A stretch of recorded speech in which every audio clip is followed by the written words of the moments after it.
welcome back to another episode of the Freelancer's Tea Break, the short and sweet podcast you can enjoy whilst you're making a cuppa. This week we're going to be talking about writing a book, but quite specifically writing a book if you have ADHD. And I had to get my friend Gail on, Gail Doggett.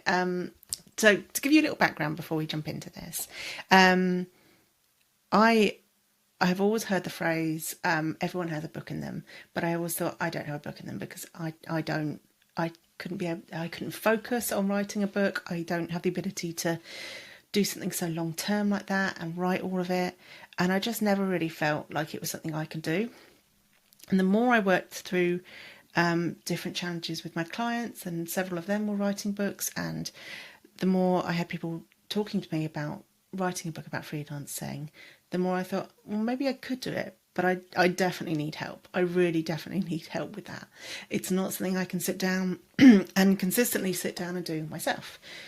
So I spoke to my friend Gail, who has recently launched her company is Book Doubling, or the business is Book Doubling, but she is a book coach or a book mentor essentially, and she has an incredible. Do you know what? I'm taking over your introduction. So Gail, welcome to the podcast. Do you want to tell us a bit about you?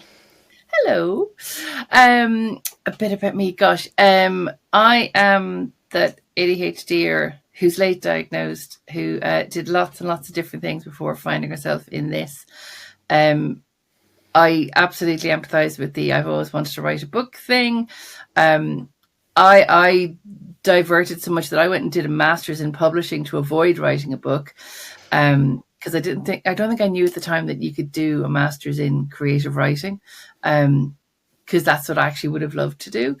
But yes, now what I'm doing at the moment is using my experience from my master's, from my publishing career, to basically try and help some of the people like me, the women basically who are late diagnosed, who've put writing a book on the back burner probably for a long time, and thought, oh, I really want to do this, but life got in the way. And I think particularly for a lot of people around 2020, when life really imploded, a lot of us lost all our coping strategies and found ourselves at home, possibly with small children.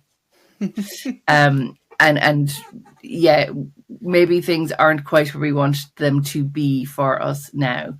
I know that for me, having accountability and help, basically, and somebody kind of on my side and asking me, where is that book of yours, is really, really helpful. And that's how I found myself doing what I'm doing now, because I've ended up doing it informally for a lot of people. And now I'm basically saying to other people, come, we can get this book out of you. And you do it so brilliantly. And we've known each other since the heady days of Twitter, and when it was good, about 2009. And when we were both blogging and things like that. So it's quite funny. We've both gone on a really similar journey, really, with both starting out in that kind of thing. And then I think we had our ADHD sort of awakening or diagnosis around the same time, and we both had. So it's been really lovely to work with you. But I know I have found it incredibly, it's been such a learning curve working with you and understanding more about writing a book, even down to the starting details, and even mapping out the book. I was just going to jump in, as I usually do with everything, just jump in and then hope it works out. And you gave me such a good structure and all the help with pitching to agents, but also becoming, so for ADHDers, habits are really not a thing, are they? We don't really work well. And even being able to track how much I'm doing and going for streaks rather than habits. And one of the things that I think you teach me is as well to write down how I feel every time I'm writing as well. And those are incredible. So I'm going off on tangents here. But because we never do that. No, this is the trouble. A couple of ADHDers, it's never going to go on a straight road. So let's just pull it back then to what are the biggest challenges people tend to face when they're thinking about writing a book? Well, I think everybody who starts off wanting to write a book, like, I know certainly for me, it's like, let's skip to the good parts. And you see yourself, walking into a bookshop and seeing your book on a shelf. And absolutely, that is, part of the dream for a lot of people. And that's absolutely fine. And I think desirable, actually, because you should be excited about what you're going to do. For a lot of ADHDers, I think, and everybody who's writing a book, I think you can get slightly caught up in the idea of it more than actually doing it. It turns into a lot of preparation. Maybe, I think you either go one way or the other, right? You either overplan or underplan. And if you overplan, certainly for ADHD people, I think your brain can go, oh, I've done it now. It's like, no, you've got, 80,000 words to bang out. Or you underplan it and then you run out of steam.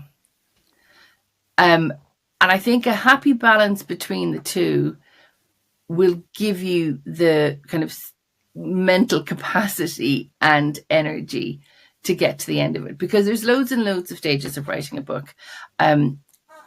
One of the things I think a lot of people maybe don't grasp before they start, if they don't, haven't been through the publishing process, is that nobody really sits down and writes a book. It's not like this perfect thing just comes, flying out of the keyboard onto your screen. There's writing the book, doing a draft, a first draft. Sometimes a lot of people call it a zero draft, where you just get something out. Or clay draft, or a vomit draft is a less nice way of putting it. But that's basically gathering your material, and then with your material, you turn it into something, because there generally is a lot of iterations of your manuscript to get it to something that you could show to an agent or a publisher, or critique partners. So it's a process. There's lots of versions of it. Sometimes people get really tired of doing that, and I totally get that. But you need to get through that process and accept that it's not going to be perfect when it first comes out. And I think, again, for a lot of neurodivergent people, we've somehow kind of bought into this notion that, like, oh, you just make this thing and it's perfect, because we all like to be good at things the first time. Think of it in terms of being good at putting some words down, being good at getting a character into some scrapes and getting them out again. Think of having an outline that works and conveys your idea for a nonfiction book. And then think about all the various stages it's going to go through. So I think starting it can be daunting, because it's probably more daunting starting the second one, because you're like, oh God, I know what's ahead of me now. But all of these things are doable. I think the key thing is to work with the way your brain works. And that's going to be different for everybody. And do you see, I think one of the challenges I had going into it was thinking about the editing, which is why I love working with you in particular, because you've got that editing background, so you're able to help with that as well. But I think, so one of the questions I wanted to ask you basically is, do you think there are things that neurotypical writers do that ADHD writers feel they should do, and it holds them back from writing? It's a good question. I mean, as ever, should is a really dangerous word. And if anybody says I should do something, that immediately my hackles go up and go, well, I don't want to do that then. I don't think there's very many people who genuinely find it easy to write a book, because it is quite a big endeavor, however you slice it, whatever you're writing, it takes effort. I do think that social media has led to a lot of comparisonitis. We all know, but we forget, because it's very deceptive, that social media is curated. It's not messy real life. It's, best self, and,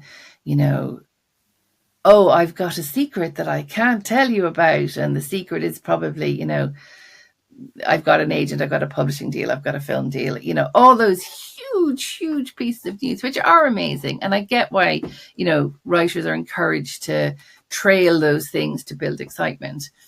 But it just leads, I think, often to a feeling of like, oh God, everybody's doing better than me. And that's a very familiar feeling to a lot of ADHD people. I think, oh God, everybody else is doing it right and I'm somehow doing it wrong. And that just stops people, I think, from starting, which is desperately sad because I know lots and lots of writers, and I can tell you that, you know, even the published ones, even the prize winning ones, they do not find it easy per se. And there will be parts of the process that they love, and there will be parts of the process that they hate and agonize over. And they'll have days where they really don't want to write. And some of them will have weeks, and some of them will have months where they don't want to write. So I also think there's probably quite a high correlation of neurodivergence in the writing community too. I don't think that's accidental. The should part of it, I think, is very dangerous. I mean, I've got various books up on my shelf there that I've kept for years, which just amuse me now. They're like, write a book in 30 days. It's like, and actually, that's a really deceptive title because it's basically come up with a chunky outline, writing a lot in 30 days. And NaNoWriMo is another thing that lots of people may know because it's been going for a really long time. Where they encourage you to write a novel in the month of November, and you to get to this 50,000 words target. 50,000 words is a lot. It's 1,666 per day during the month of November, but that's not a novel. That's a draft. And I think a lot of people don't realize that whether you're neurodivergent or neurotypical, you know, just sitting down to write a book, it's going to be hard for everybody, and there's going to be lots of stages to it. Where I think possibly ADHDers have an issue with that is going, oh my God, this process is never going to end. So breaking it down and realizing that it's like a journey. Basically, publishing a book is not an outcome goal, it's a process goal. So it's not one thing, you hit it and go tick. There are lots and lots of stages to it because it's a journey and it's a career, hopefully, for most people who want to do it. Because I think very few people just want to write one book. They probably want to keep writing if they, you know, are inclined towards that as a career, or one of their careers, if we're all multi-hyphenates, because we all seem to be. It fits with that. It's a process goal. So I think once you sort of can get your head around that, I think it's easier. Because, and even within the publishing process, I mean, we've talked a little bit about this, but in the past, you know, there's such a long life cycle to a book. If you've got an agent, if you get a publishing deal, that then goes through the cycle of the publishing house. You will read that book, you know, and work on that book 3 or 4 times with different people in the publishing house, because you'll have work with your editor, which could be a structural edit, a line edit. It could be a number of structural edits and copy edits. You'll eventually get to, you know, the typeset version where this is the actual, this is what the pages will look like version. And then you're going to correct things, look for typos, hopefully not change too much at that point. But it goes, you know, many stages, and then it'll come out however many months later, and then you'll be promoting it. You know, it's a really long life cycle, and probably for a lot of people, they will be writing a second book during all of that later part of the cycle, and so on and so forth. You're into that sort of machine. So this is all about journeys and milestones. It's not about a destination. So I think keeping that in mind is really important, because book is a really long process. So don't worry too much about starting it. Just get on with it. There's plenty of things to worry about later. I think it can be the hardest part because we're low on dopamine, and it's hard for us to get it. Sometimes it's easy for us to throw ourselves into immediate projects or short-term projects, and long-term projects can just be a bit like, how am I ever it's definitely something I felt, how am I ever going to keep going? Mm. And actually having that, so we talked about a tracker last week, so I started a tracker to track how many words I'm doing, how long it's taking me each day, to kind of gamifying it a little bit. Yep. And that definitely helped, but I also know we're probably going to have to try something else in a month's time when that gets boring for my Yep. brain. And I think that's something you understand, that it's not one thing that's going to work every time. It's Yep. trying lots of different things. Lots of different things, and being really open to that and not in any way criticizing yourself for that. I know there are people who have one system that works for them forever. Great. That's not us. That's not a lot of people I know, but that's maybe because I know a lot of neurodivergent people. One of the joys of it, I think, is going like, I have cracked the system. I have something that really works for me, and accepting that it'll probably last maximum 3 months, and then you'll do something else. But I don't know about you, but I recycle my systems. Yeah. So I will do something for 3 months, then go, oh, it's not working anymore. And then go, oh, I'll go back to this one, and go round and round in circles. And I find that really useful. And that's a bit like, re-editing something. You don't have to throw it away. You might repurpose it later, come back to it again. But I do think recording what you've done is vital. I have, as we've talked about in the past, terrible memory. I've always had a terrible memory. So I do try and compensate that for that by writing down what I've done. I've got 2 or 3 different systems for that, but specifically for writing, I have one diary. It's a diary produced by the lovely Charlie at Urban Writers, and she does this every year. I think she's done it for the past 4 or 5 years, and it discusses your goals and your progress and what you want to do in the next week to get yourself to your goal. And I do try and use that with clients as well, to say, okay, you want to do this thing. Well, let's break it down into steps, and then, actually schedule those things, which I think is a big problem for a lot of people, is you have this idea of, oh yes, I want to do this, but then you might even do the break it down into the steps because we love a plan. I do think one of the things I would like to tell all my clients to make highlighters illegal. Throw them all out, because, I'll barter with you. You can keep your highlighters, but for every one you keep, you've got to give up one of your notebooks from your stash. So it's one or the other. Ideally, I'd say keep the notebooks, because we can tie ourselves up creating plans and glorious coloured things to get us.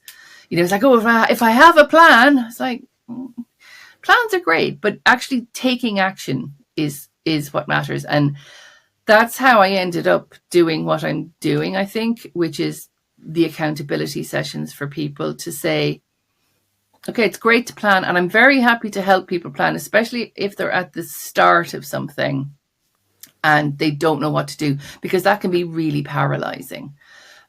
So I'm very happy to sit down with somebody and go, okay, what is it you're trying to do? How can we get you there? What are the obstacles?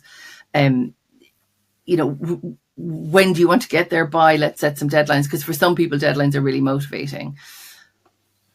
But then the next thing is actually you have to do it, which I know is really simplistic, but it's so much easier to, particularly any of us who have issues with rejection sensitivity, or with I've forgotten now. If you've got problems with rejection or procrastination or perfectionism, it's so much more fun to just make the plan and not actually do the thing. Because the plan, so 2 things I know around plans and announcing things is, for ADHD, plans, once you've created a plan, the dopamine runs out because it's all been used in making the plan, and you feel really good about that, and there's no dopamine to get you into actually starting it. And also telling people that you're going to do something can also have the same effect. Yes. And one thing I found really useful with the tracking actually is when I've finished a day, to go and start the next day's entry and just say what I'll be doing that day. And I keep it really small, Yeah. but it means I've already made the decision ahead of time for tomorrow, but I still have to do it. So the dopamine isn't completely gone. Yes. But it means I've future decided for it so that I can just sit down and do that Yeah. rather than thinking about it. So Yeah. I think that's just the focus on the next step rather than the long journey ahead.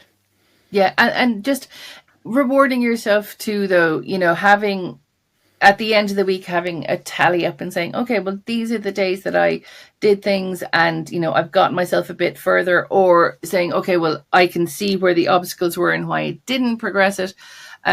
Reviewing the data is one of the things. I think it's a bit like the planning versus the doing. I think the doing and the reviewing is like, well, if I've done it, like that's all I need to do. But actually looking back at it, I find my most successful, unstressful weeks are generally when because I try and do my planning on a Sunday for the coming week.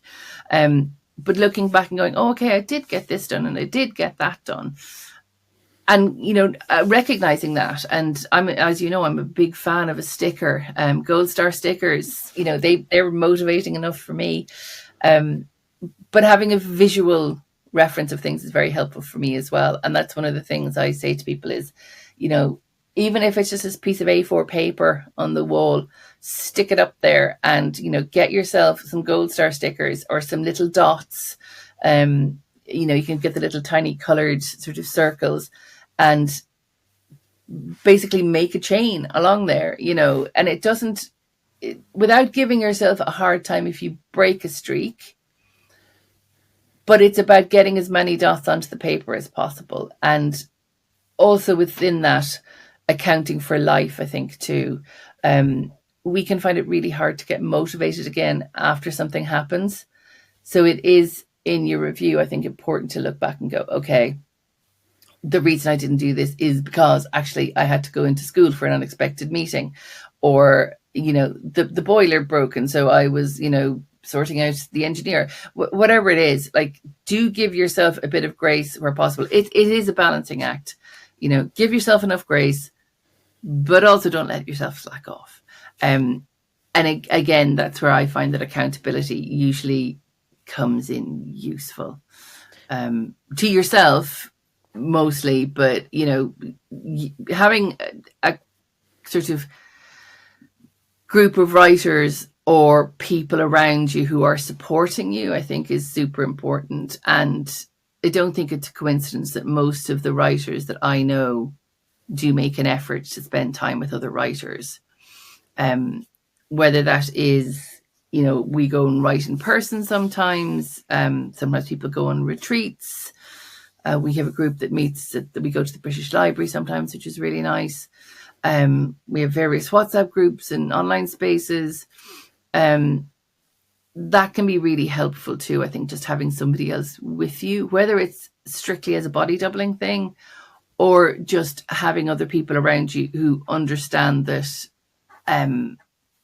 while writing can be a really joyful thing, and for me it usually is a really joyful thing, sometimes it can feel like, pulling string out of your ear. It can feel hard, particularly if you're writing something that's tricky or difficult subject matter, or maybe it's just not working quite right. It's okay for it to feel a little bit hard sometimes, but also it kind of should be joyful. Because one of the things you asked me was something that you wish people knew about writing. Mm-hmm. And the thing that immediately popped into my mind, which might be a Gailism, as my friend Stan calls them, it's not supposed to be purgatory. Because I think a lot of people find writing really, really difficult because they make it difficult. Yeah. Which might be an unpopular thing to say. Because obviously some people do have challenges around certain things, but you could have challenges which are like, okay, I don't have childcare, so I'm finding it really hard to get time to write. there's lots of different things that I suggest to clients around that. And it depends on lots of different factors. Like, you know, are there other people who can care for your kids? Are there other people in the house? Like, do you have a partner? Do you have any family support? Are your kids in school yet? What ages are they? But there are ways that we can come up with to carve out even small pockets of time. And I used to really get frustrated by this. By somebody going, there's one writer I know who is amazing and really prolific and such a nice person. And she homeschools her kids and churns out books and writes courses for other writers and is so supportive of other writers.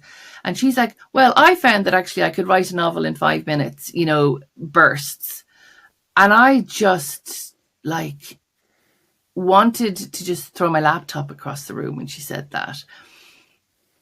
And I think it was because I was convincing myself that I couldn't do anything like that. And while I do believe that there's an absolute flow element to writing sometimes where you can become massively more productive by having a longer time to write, actually, I've also found that, and this ties in with me having a terrible memory, actually. If you do that thing of having a notebook and you do that thing of, you know, using your phone, picking a couple of ways to do it, like don't store it in 17 different places like we're prone to. But I use voice notes on my phone and I have an Apple Watch, so I use voice notes on there to really quickly capture things. I also use, it's actually a system of notebooks where they're all bound together. They're called a toma, and they're bound together by this sort of spiral rings. But you can take the paper out, and you can also add in other pieces of paper that have the same binding.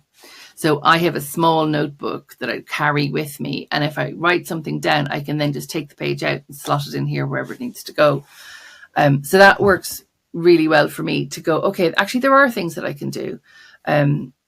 Dictation, recording, otter, all those things. It's like, let's not dwell on the fact that it can be really hard. Let's come up with some ways that suit the way you work and the way your brain works.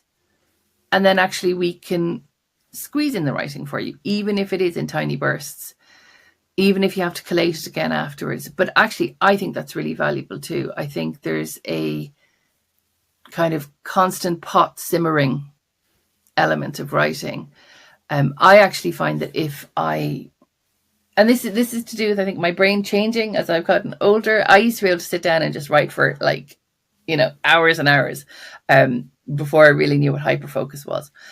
And it was amazing and I loved it. And my brain doesn't quite work the same way, or it's not as quick for me to get into hyperfocus anymore. But that's because I have responsibilities and interruptions from small people. And I want to be available for them. I rarely shut my office door, even when I'm working. But I can come up with ways that I can get enough time and enough focus to be able to produce something that is useful and meaningful and keeps me writing. So I've gone off on a tangent as usual. But I think there are ways to make writing not purgatory, but make it work for you. And you just need to figure out what those things are. And there are so many different ways of doing it. So yeah, I get quite excited about talking to people about that kind of thing, because you'll get the person who just goes, oh no, I really need to be shut away on my own. It's like, yeah, that's fine. Well, create a space for that, or get up early. But suddenly you'll say to somebody, well, do you know that there's this thing, this tool that you can use? Do you know that you can use, Otter to record your conversations, or Speechify to read things to you while you're doing something else, as well as audiobooks? There's so many possibilities now that I think, and I would never say it's an excuse, because I don't think it's an excuse for people. But there are ways to help you do it. And this is, an underlying belief in all of that for me, is that I think so many people especially who are older, who have, you know, responsibilities for kids, who haven't prioritized writing. It's really scary to think, but I've always wanted to do this. You know, this has been something I've probably never told anybody, and a really long held ambition. And I've, you know, maybe already written things, maybe have manuscripts in a drawer somewhere. It is absolutely 100% not too late.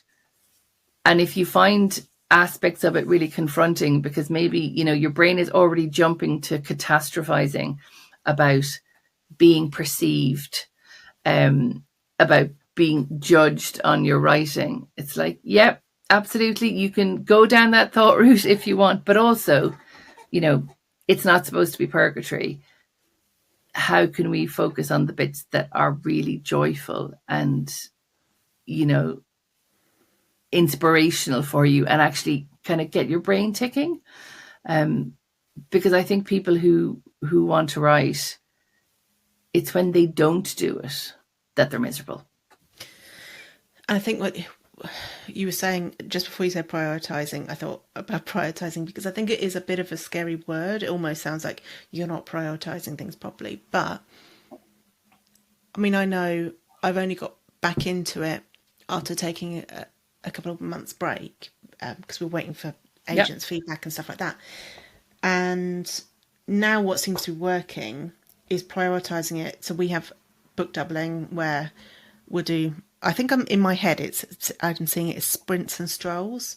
So we're having our sprint together where we'll book double, I'll spend, so I think we did 2 hours, didn't we, recently? And an hour of that was probably solid writing, or an hour and a half. And then we talked through some bits around it and edits around that and things like that.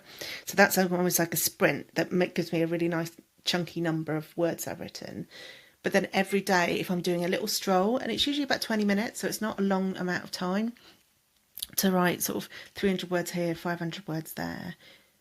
It's incredible how much that stacks up, but it is about prioritizing that. And now I'm prioritizing writing that book, and I can't do that on my own without having accountability. So that's why I have you, because then you keep me on course without feeling like I'm doing it for somebody else. But it's the accountability and the book doubling and I think what you were saying there about purgatory and everything like that. Was it purgatory? Yep. Yeah. I think the idea that writing a book is a solo thing, a bit like being a freelancer, that you should just be doing it on your own, struggling on your own. And if it's something you want to do, get help with it, get support. Yeah. And there are lots and lots of places you can get support to. There's lots of organizations that support writers. There's lots of physical venues that people go to write together. There's online services like Flown. London Writers Salon does, I think, a morning. I think they do every morning now. So there are lots of things like that. And just being in community, I think, around writers is really, really helpful, because you don't feel like you're alone, because it is such a solitary thing sometimes. Then I think they're so valuable. I mean, I think I got into doing what I'm doing because I have had a lot of help from people in community and have really felt that it has helped me so much. You know, it's good crack usually, and you've got people often who end up on a similar trajectory to you. So maybe everybody's trying to get published and help each other through the process and to understand it, but also, you know, to keep going. Sorry, my cat's outside the door trying to get in. So you might be able to hear her. She's like, meow, outside the door. And I think the community aspect is great, but it is the gentle accountability, however you provide it for yourself or get it from somebody else. You know, just making it part of your day, I think, is so important. And again, it doesn't matter if you miss a day.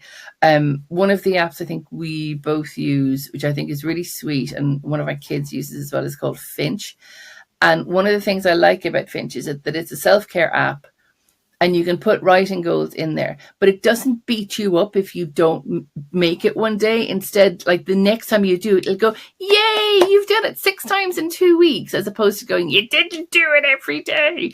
And that's, you know, your book is not going to shrivel up and die. You know, it's not a house plant. So you can keep it alive with gradual attention, you know, popping back in. But there is a momentum element to it, I think, that you suddenly go, oh, wait, okay, this rock is no longer being pushed up the hill, it's now rolling down. So you need to get to that point, I think. And that's so gratifying when you do. And I think that point for a lot of people might just be a regular checking in habit and doing a little bit of work every day. One of the things I know we've both done over the years, which I think is really useful, is Miracle Morning. The Hal Elrond, I think it's called, book. And one of the things that they have in there is scrivening, I think he calls it, or scribing. Scribing, yeah. Scribing. So he's talking, oh, yeah, the cat's on her way in. Sorry about this. Yeah, so he talks about, you know, doing a little bit of writing every day, and it could be anywhere from a minute to, you know, 20 minutes, as long as you want to do it. And for some people, actually, that works quite well, to just have it be, rather than work, unless you are somebody who is, you know, writing full time. Like, you know, my sort of other job is being a copywriter, which is, I find quite good, actually, because I'm writing about anything and everything. And I think it just keeps my writer brain ticking over. But where are we going with that? What were we talking about? Sorry, the cat. About Savers, and we talk about, so Savers is Miracle Morning. Yes. So I think that Miracle Morning, something like that, can actually work quite well for ADHD people, because I think there's enough variety in the 6 different things he asks you to do, which can literally be a minute of each, to get you going. And I do think that, again, for everybody who has ADHD, but for writers as well, I think the 4 pillars kind of approach of eat, sleep, move, rest, if you have those things in place, it means you have more in the tank to have more creative energy, I think.